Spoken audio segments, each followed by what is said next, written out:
বিপদে পড়লে মানুষ চেনা যায়, সত্যি তাই। আজ অসহায় মানুষদের পাশে দাঁড়ানোর জন্য এলাকার চেয়ারম্যান মেম্বার যে সাহায্যের হাত বাড়িয়ে দিয়েছে তা খুবই ভালো কাজ, কিন্তু এই কাজটা যাদের হাতে দিয়েছে এটা খুবই খারাপ কাজ। কেন এরা কি করে, এগুলা নিয়ে অর্ধেক তাদের বাসায় নিয়ে রাখে, আত্মীয় স্বজনকে দেয়, আর অল্প কিছু গরিব অসহায়কে দেয়। তো এদিকে সব গরিব অসহায় পায় না। তো বড়ো ভাইদেরকে বলবো বা চেয়ারম্যানদেরকে বলবো, আপনারা সঠিক মানুষ চিনুন, সঠিক মানুষের হাতে দেন, যাতে আপনাদের এই সাহায্যের হাতটা সঠিক জায়গায় যায়।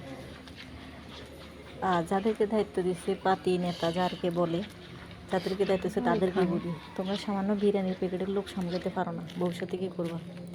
এমন জীবন তুমি করো গঠন যাতে তোমার মরণের 10 বছর পরেও মানুষ আঙ্গুল তুলে বলে যে ওই লোকটা ভালো ছিল।